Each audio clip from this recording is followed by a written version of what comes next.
जय श्री राम। जय बालाजी महाराज। आप सभी का बहुत बहुत स्वागत एवं अभिनंदन है।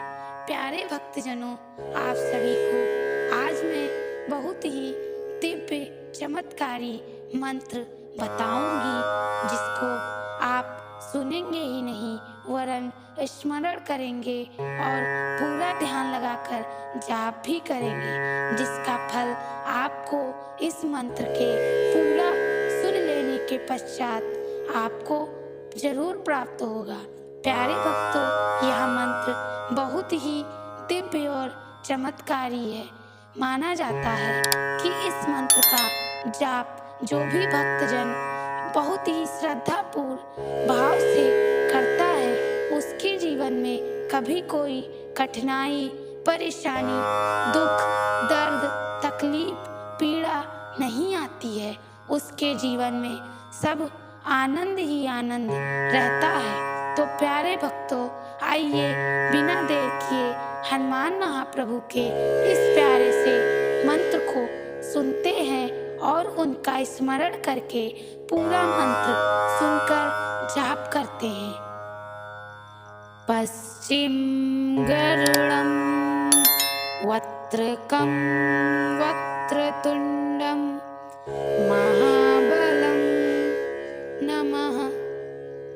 पश्चिम गरुड़ं वक्त्रकं वक्रतुण्डं महाबलं नमः।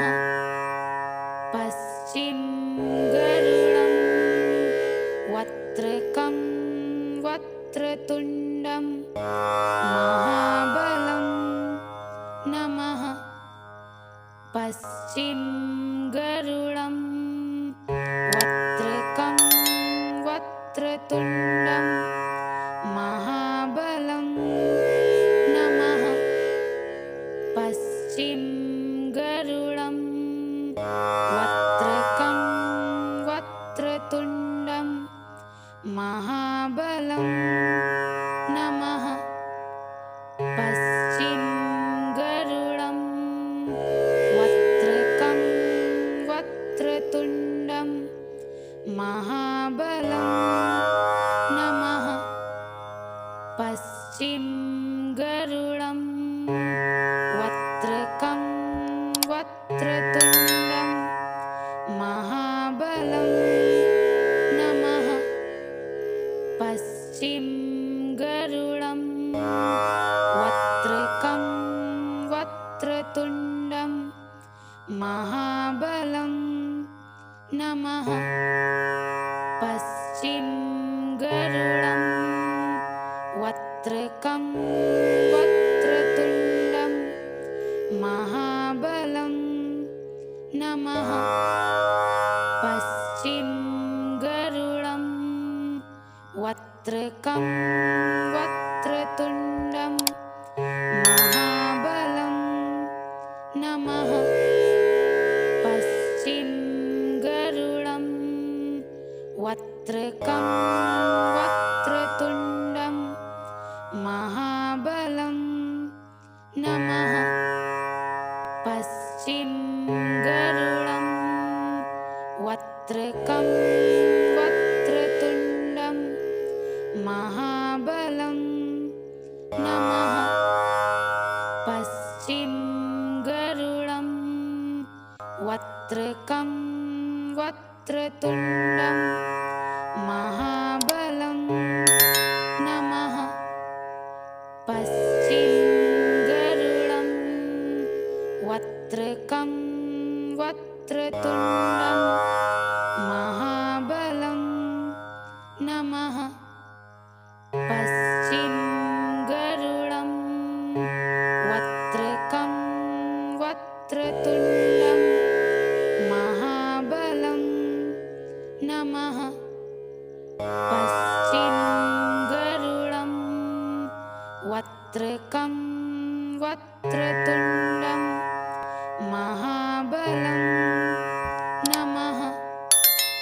पश्चिम गरुड़ं वक्त्रकं वक्रतुण्डं महाबलं नमः पश्चिम गरुडं वक्त्रकं वक्रतुण्डं महाबलं नमः पश्चिम गरुडं वक्त्रकं वक्रतुण्डं महाबलं नमः पश्चिम गरुडं वक्त्रकं वक्रतुण्डं महाबलं नमः पश्चिम गरुडं वक्त्रकं वक्रतुण्डं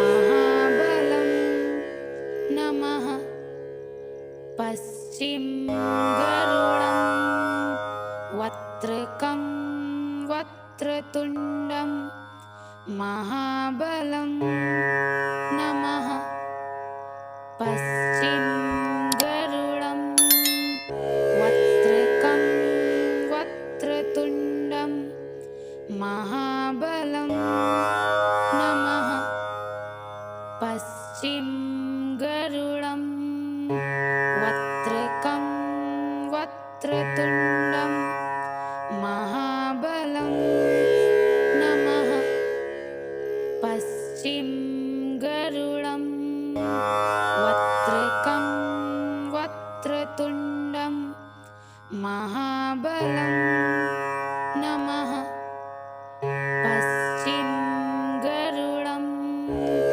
वक्त्रकं वक्रतुण्डं महाबलं नमः पश्चिम गरुडं वक्त्रकं वक्रतुण्डं महाबलं नमः पश्चिम गरुडं वक्त्रकं वक्रतुण्डं महाबलं नमः पश्चिम गरुडं वक्त्रकं वक्रतुण्डं महाबलं नमः पश्चिम गरुडं वक्त्रकं वक्रतुण्डं महाबलं नमः